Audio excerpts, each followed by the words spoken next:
วันนี้เขามาเบิ่งมัดขอบทั้งนอกทั้งใน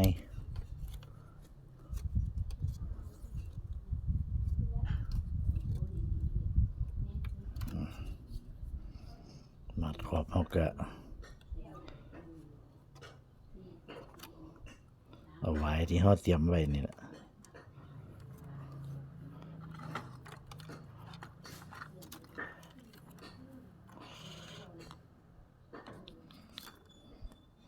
ใส่ไม่ตอกเขาจักเตรียมไว้เสน้ำไว้ให้มันนุ่ม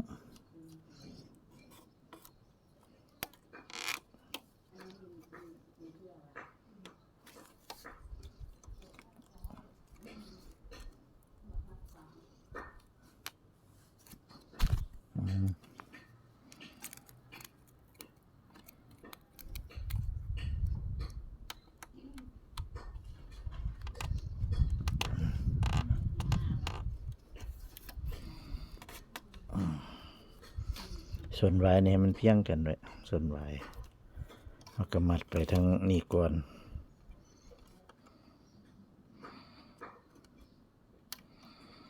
มัดไปทางขวามือซะกัน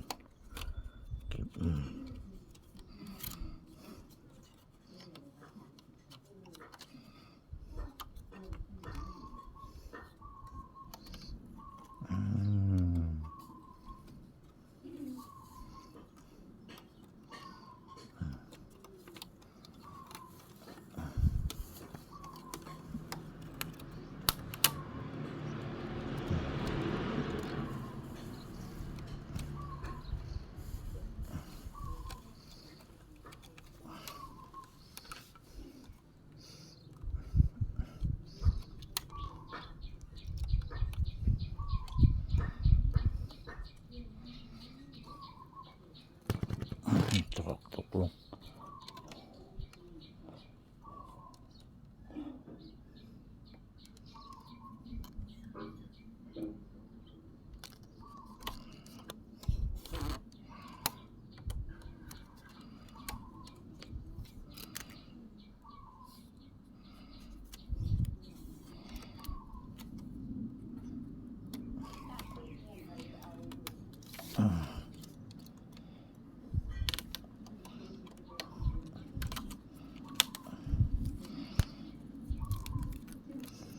ส่วนไม่ตอกที่เขาสารมาสุดมาตัดเนี่ยมันจะดีดขึ้น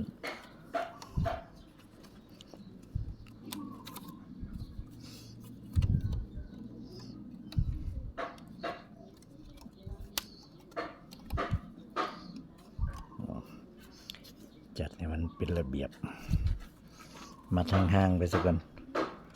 บัดนั้นจะค่อยมัดอีกรอบหนึ่ง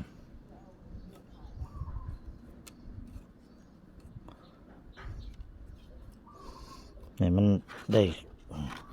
ขอบไว้ริมไฟทั้งเทิงนี่ให้มันได้พอดีกันกับอันระดับไม่ตอกที่เขาสานไม่ตอกสานที่เขาสานไว้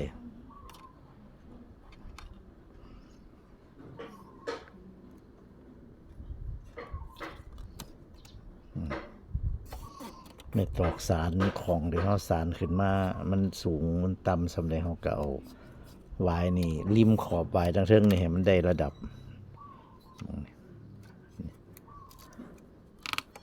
นี่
ใส่เหล็กแหลมแทงเป็นหูแล้วก็มัดห่างๆไว้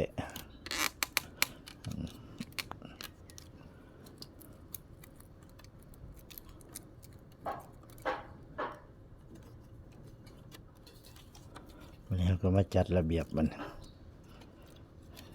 จัดระเบียบเขาให้มันพอดีบันสับวางมันสิพอดีเลยบันเอาจริงบัน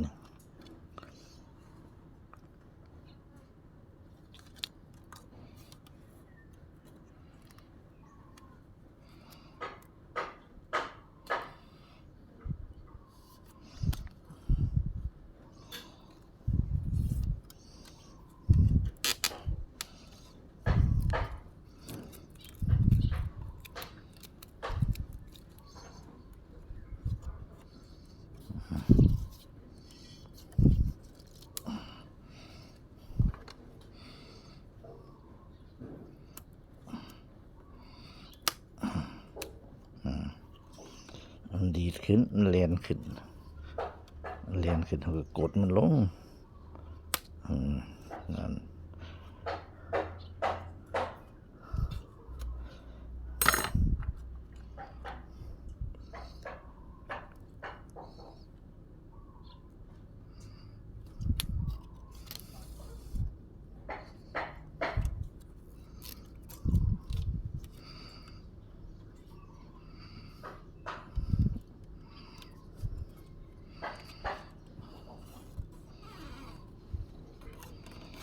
บัดห้อง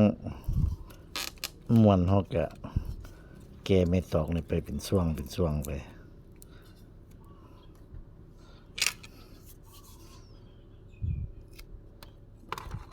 ตอกเอาพอตัดตอก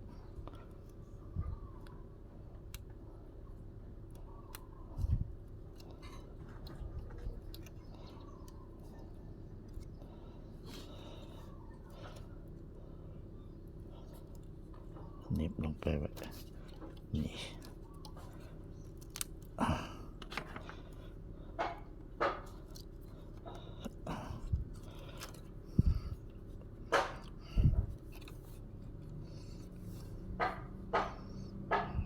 ทีว่าโอเคมาอีกรอบนึงมาไว้อีกเส้นนึง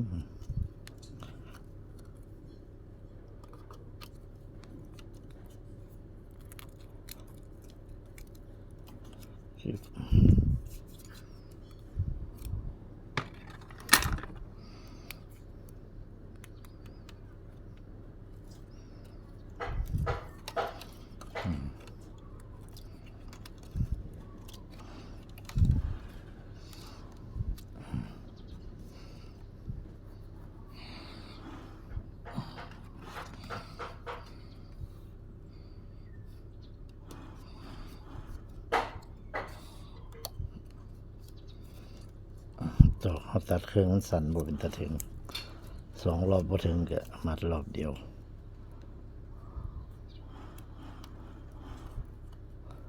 ยึบนี่มันนี่มองเขาเปยไม่อันนั้นนี่มันเปยไว้นี่มองจุดเขาสิต่อกันมองส่วนไว้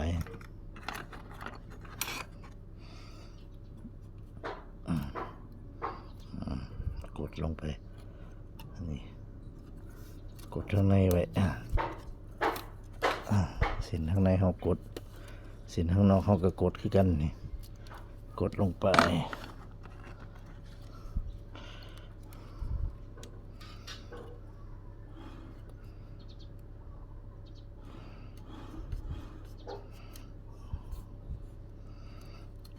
หลังจากมัด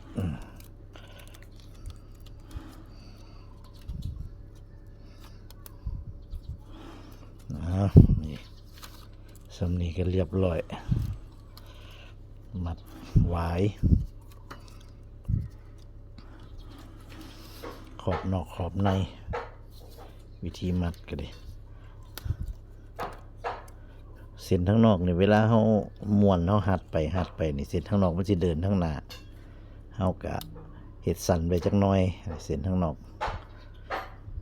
มองเปื่อยนี่เฮาก็เปื่อยสั่นไปจักหน่อยหรือสิเปื่อยพอดีบัดนั้นเฮาตัดออกก็ได้นี่เฮาถือว่ามันยาวอยู่เด้สิได้ตัดออกอยู่เด้แต่ตัวข้างในนี่เฮาเฮ็ดยาวไว้จักหน่อย เวลาเฮาหัดเข้านี่มันสิดึงขึ้นตัวข้างในมันสิดึงขึ้นสดมันนี่เฮ็ดพ่นไว้จักหน่อยยาวจักหน่อยตัวนี้เฮาเฮ็ดพอดีนี่มันสิกายจักหน่อยอันนี้ของเฮานี่ยังถือว่าพอดีอยู่หั่นดิหม่องเปื่อยทางในพอดีอยู่แต่ว่าเวลาเฮาหัดเข้านี่มันก็สิตูดมาทางในอีกหน่อยนึงอยู่บ่เป็นหยังเฮาก็มาอันปาดตัวนี้เข้าเอาเนี่ยซำนี้ก็ถือว่าโอเคละวันนี้เราจะนำไปเซน้ำไว้